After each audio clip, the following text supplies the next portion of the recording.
বিজেপির অন্দরমহলে একটা কথা ফিসফাস করে শোনা যাচ্ছে, হয় এবার আর নয় নেভার। অর্থাৎ এবারে পশ্চিমবঙ্গ যদি দখল করা না যায় তাহলে আর কোনোবারই যাবে না। এই কথাটা কিন্তু গেরুয়া পার্টি খুব ভালোভাবে বুঝেছে।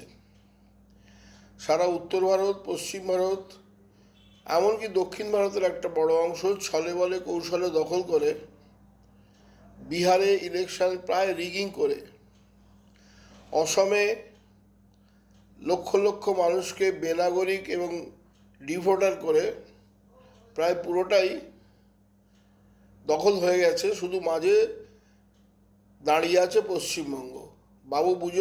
বাবু বলিলেন বুঝেছু উপেন, ও জমি লইব কিনে। কেন? পেলেও দুবিঘে, প্রস্থেও দীঘে, সমান হইবে টানা। কিন্তু বাঙালি তো উপেনের বাঙালি, তারা তো বাবুর হাতে জমি তুলে দেবে না। যতই চক্রান্ত হোক, যতই বাংলাকে ঘিরে সমস্ত বিপক্ষের খেলোয়াড় কেন, রেফারি পর্যন্ত মাঠে নেমে পড়েছেন। পুলিশ বাহিনী এসছে কেন্দ্র থেকে, তারা গাড়ি চাপা দিয়ে মানুষকে মারছে। 70 থেকে 80 লক্ষ ভোটারকে চিহ্নিত করে এখনও তাদের একটা বিরাট অংশকে দোদুল্যমান অবস্থায় রাখা হয়েছে, অথচ ভোট এসে গেছে।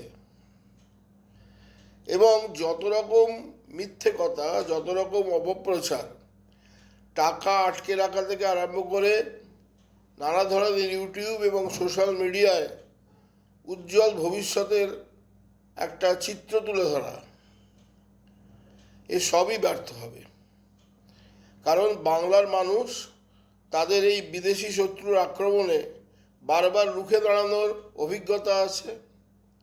4 লক্ষ বাঙালি প্রাণ দিয়েছেন বর্গী হানায়। তার আগে গঙ্গা রেড্ডিদের ভয় আলেকজান্ডারের বিশ্ববিখ্যাত বাহিনীকে ফিরে যেতে হয়েছে।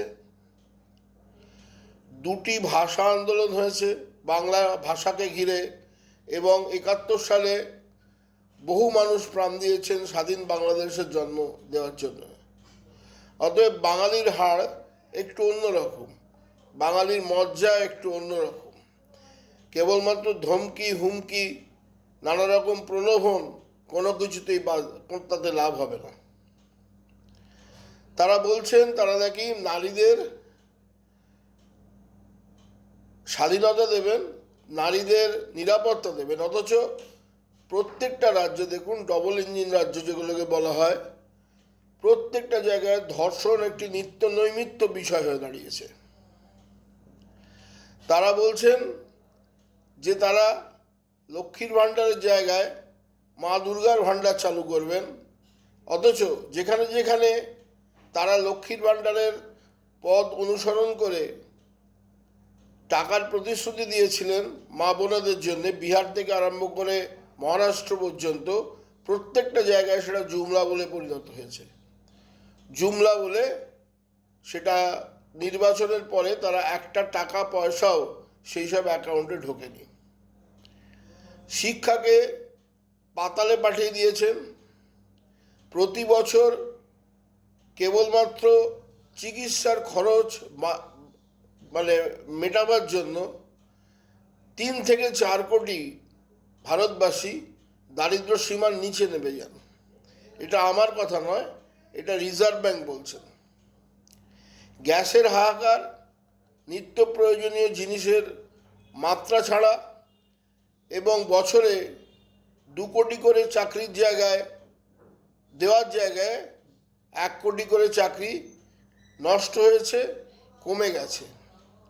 এই যাদের ট্র্যাক রেকর্ড, সেই বিজেপি বাংলার মানুষকে বোকা বানাতে পারবে না।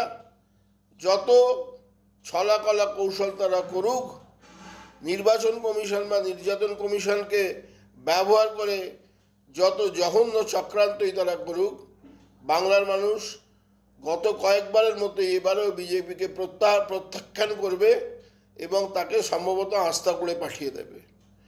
জয় বাংলা, জয় হিন্দ।